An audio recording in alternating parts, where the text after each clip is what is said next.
Uh, Good afternoon, everyone. I'll be presenting 35-year-old Miss M.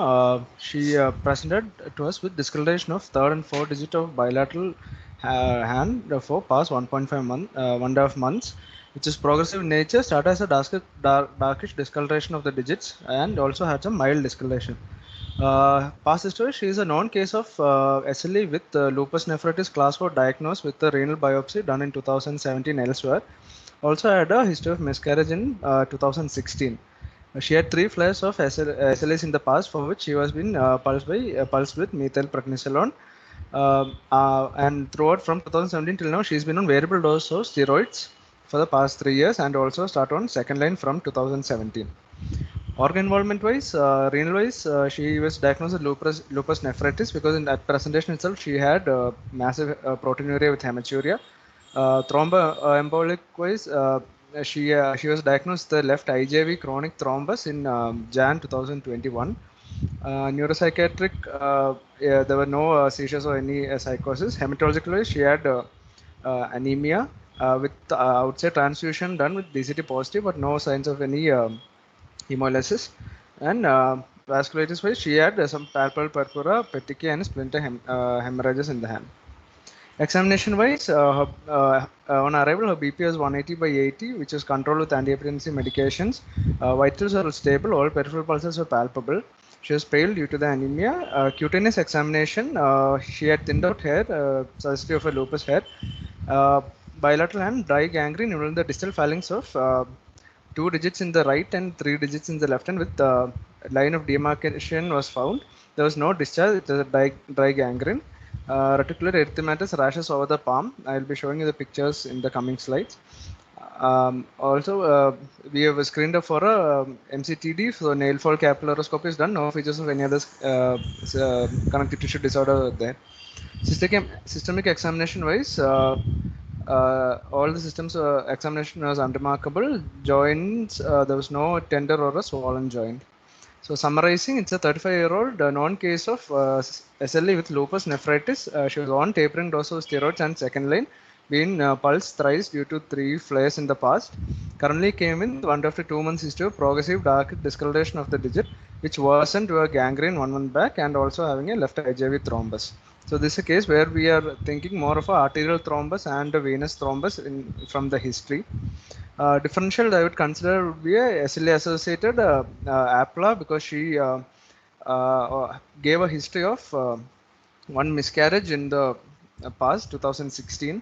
Other differentials we consider as a cutaneous vasculitis or a thromboembolic event associated with SLA.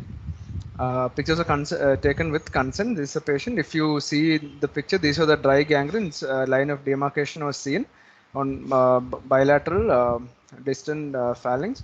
And if you, from the picture itself, if you can make out, you can see the palpable or the petechiae with the reticular pattern called a livedo reticularis, which is typical of a vasculitis in SLE.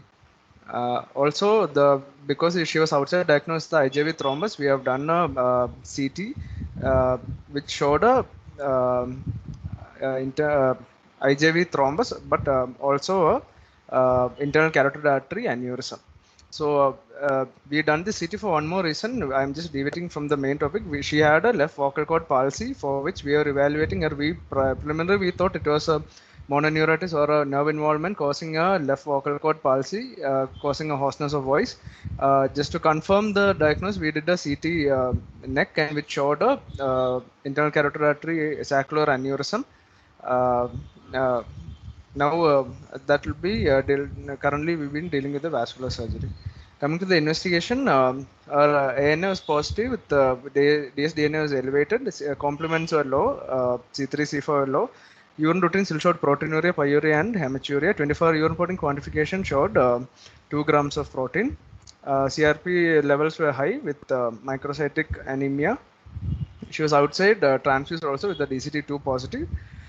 So with the previous differences in the mind, we wanted to roll out APLA. We have done a secondary APLA workup.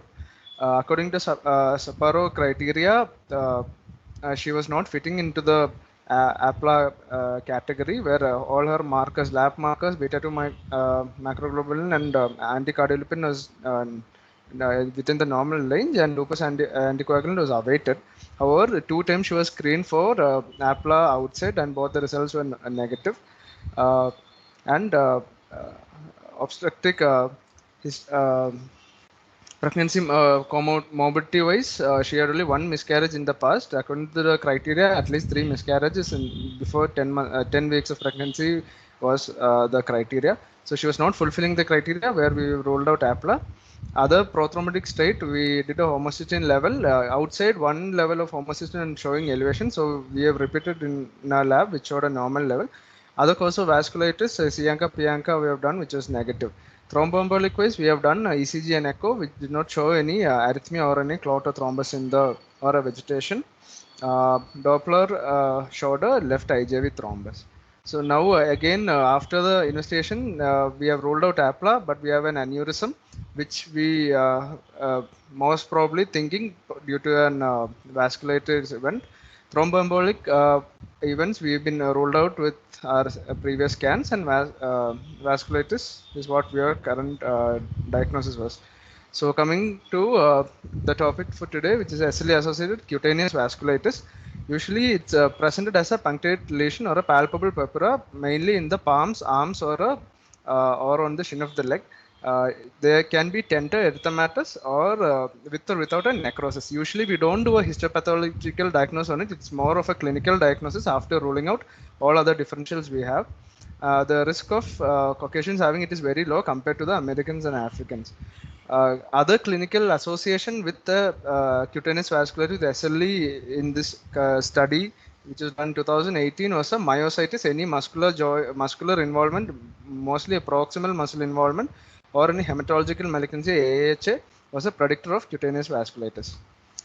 These are the few other pictures not of our patient where how a cutaneous vasculitis in SLE can present, which is a palpable purpura in a patient, or it can be a tender nodule, lupus erythematous paniculitis. So the cutaneous lesions are the most common lesions in a SLE associated vasculitis, almost 89% of the patient. However, in 11% of the patient, there can be a visceral vasculitis, mainly a mesenteric vasculitis or a pulmonary vasculitis, and coronary vasculitis is really low. Incidence of coronary vasculitis is really low. Among the SLE related vasculitis, 86% of them had a small vessel vasculitis, and the rest of them had a medium vessel vasculitis. And this medium vessel vasculitis had a higher prevalence of all other organ involvements like mononeuritis multiplex or a visceral vasculitis or any cutaneous ischemic lesions. So this is where we had to rule out when we had a left vocal cord palsy, because there was a cutaneous or a small vessel vasculitis. We had to rule out a mononeuritis multiplex because that happens mostly in a medium vessel or a large vessel vasculitis. Prevalence of SLE related vasculitis. This was a study done in 2006 in the West European population, where it was done in only 670 SLE patients, where it found as only 11% of the SLE patient had a incidence of vasculitis. Out of that 11, 89% was female and 11 was male. Mean age at the diagnosis of a vasculitis in a SLE patient was 37. Just a histopathological, the pathology, the etiology of the whole vasculitis is again a dysregulation of the immune system, where once a SLE, if it's not controlled, the more amount of immune complexes and cytokines will be released into the blood circulation, which can cause endothelial damage, leading to fibrinode necrosis and inflammation of the transmural inflammation and infiltration of the blood vessels. Treatment wise, the box is from a recent publication in PubMed, but it's mostly in the Western population, where they use more of a more thalidomide and IVIG. In our setting, we mostly use antimalarial start with the HCQ, and acute flare we start pulsing with steroids. So, once if it's not controlled, the second line will be added, starting with MMF of azathioprine. And later, if the adequate response is not there, we'll change a second line to cyclophosphamide. IVIG in the case reports from India, not much of IVIG has been used in treatment of vasculitis related to SLE, either because of the cost, where our population won't be able to afford it much, and also the side effects. So therapeutic-wise, the faster you diagnose a vasculitis in SLE, the better the prognosis was found. The once the vasculitis is severe, that means more than two regions or more than two main uh, blood circulation regions are affected. The Western population, how they manage was with the plasmapheresis or IVIG with high dose steroids and uh, cytotoxic drugs like rituximab. Uh, Also, in the same study, the patients with the severe vasculitis are found to benefit much more with the B cell inhibitors like rituximab, which is not again not much used in the Indian studies because of the cost. Uh, this was one study from again from the Western population where the power of the study is very less. They have done in 11 patients in each arm where they compared SLE vasculitis and ANCA vasculitis. They've given rituximab pulsing. First, they've given the rituximab on admission, and then 6 months later, and after that, 1 year later, they have reviewed the patient. They have found that.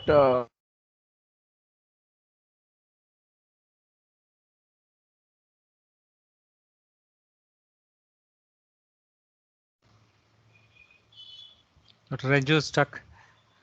I'm not able to hear you, Dr. Renju. Uh, Hello, sir. Yeah, now we can hear you. Now we can hear you. Go ahead. Yeah. So in this study, we have found that after 1 year of follow-up, there was lesser lapse. Both the arms have lapses, but there was lesser lapses in the rituximab arm. However, the power of the study was very less. So in our patient, so we have this 35-year-old lady who came with, who already diagnosed SLE with lupus nephritis, came with a flare of vasculitis, already on antimalarial and steroids and second line. Uh, Three questions upfront we had was, one was, is this a vasculitis? One second was, what is the cause of vasculitis and what all organs will be are affected in this? For the first question, is this a vasculitis? We have tried ruling out all other causes of uh, okay, of a SLE patient going into developing a gangrene, and clinical scenarios with high dsDNA and anti-inflammatory markers being high. We've considered it as a probable vasculitis. Now, what is the cause for this vasculitis? With the patient already on treatment, most probable diagnosis from our side was the patient was probably inadequately treated, or a dosage of the treatment was not it was not a weight based, or a inadequate dosage of treatment was taken by the patient. So what we have done is we have adjusted the doses, changed the second line drug. We have started on high dose steroids. We have stopped the MMF which she was already on, and started on cyclophosphamide pulse. We have adjusted the dose of HCQ. 1 week into the into admission, patient is feeling better. Uh, our plan for now is to continue the steroids for 1 more month and start tapering and continue the cyclophosphamide pulse. Uh, about the aneurysm part, probably we are thinking it's a vasculitis induced, but along with the vascular surgery team, we are planning to do a CT angio from vortex to find out if there is any other aneurysms and plan on an intervention. Learning points from this case, I just want to know if differentials for a gangrene, if a patient with SLE presents the gangrene, what all differential you will be thinking, and how prevalent SLE with vasculitis is, which is only very 11%, which is a very uh, less. We see very less case of SLE with vasculitis. More of the time, most of the cases were either a secondary APLA or a thromboembolic event, or because of underlying prothrombotic state. Last point, no symptoms is a small symptom. This I just want to highlight because when the patient presented with a hoarseness of voice to us, we in the beginning we thought it was probably because she is on steroids and immunosuppressant, probably a esophageal candida or vocal cord palsy, which is associated with SLE. But once we started evaluating it more, when CT showed it, we saw a new aneurysm which was compressing the vessel. Now we are searching for more and more aneurysms, and the whole scenario has changed. What she came with was a vasculitis, but we are now going into a different direction. So just want to highlight that point also in there. Thank you. Yeah, thank you, Dr. Renju. Quite right. So the cutaneous vasculitis is different, and the gangrene is not related to the cutaneous vasculitis, or is that what you're saying? No, gangrene is related to the cutaneous vasculitis. The aneurysm part, we are thinking probably it's probably a vasculitis induced. We don't know the cause for the aneurysm right now. Okay, cutaneous would be the smaller vessels, no? Yeah. She had digit gangrene, right? Yeah, so yes. isn't that more often a medium vessel? In which case, then it's more than just cutaneous, no? So she has a medium vessel vasculitis in addition. She has small vessel vasculitis is what we are thinking right now. Only the digits, extremities right now. No other organs are involved right now. Yeah, one more thing I was not very clear about is why was a Doppler initially outside done for the internal jugular vein? We're not going, there would have been some symptom to precipitate getting a Doppler done outside for the internal jugular vein. She presented with a she had a progressively increasing left upper limb swelling, for which she went to the hospital for evaluation. So, and only the jugular vein was found thrombosed. Only the jugular. Only they have done only a carotid Doppler. All right, and the carotid aneurysm that has been found now is on the same side. It's the same side. So and we're saying that the vocal cord and the recurrent laryngeal nerve is also involved over there in the same carotid sheath. Yes, so something is going on locally over there, no? In the so to thrombose that vessel, but still that doesn't explain why she had a upper limb swelling as well. So we spoke to radiology. We are also thinking whether the aneurysm was causing the thrombus here because of the stasis. But radiology is saying the thrombus is quite remote from the aneurysm, so this won't explain the thrombus is what the radiology part was radiologist was saying. Is it internal carotid or common carotid? Internal carotid, sir. This. Okay, quite a few interesting points over here. A lot of unexplained things, yes, the immunotherapy is going to be important. Any comments from Dr. Divya, any consultants in medicine 4, or anybody from the house?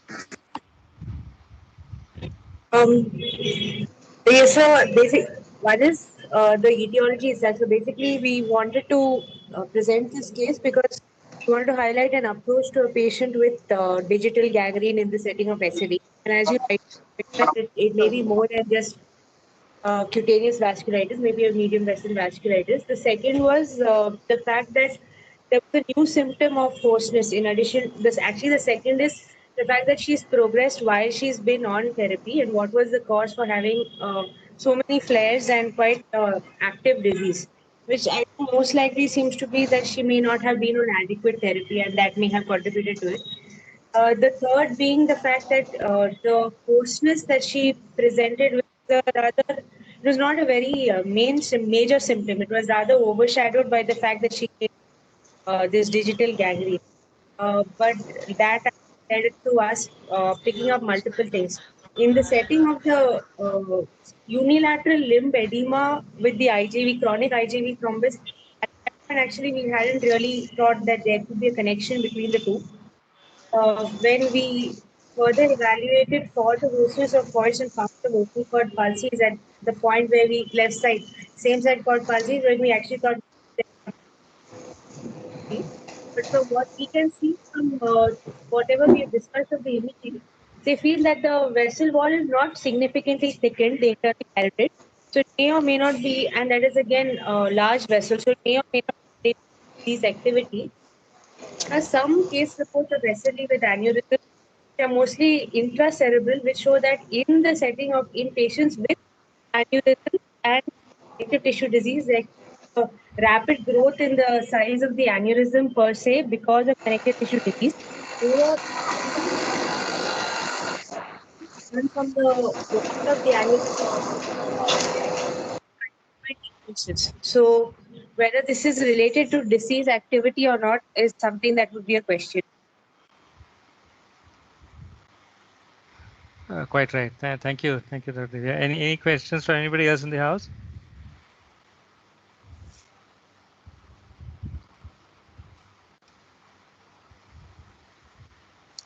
All very nice cases. Thank you everyone for the excellent presentations.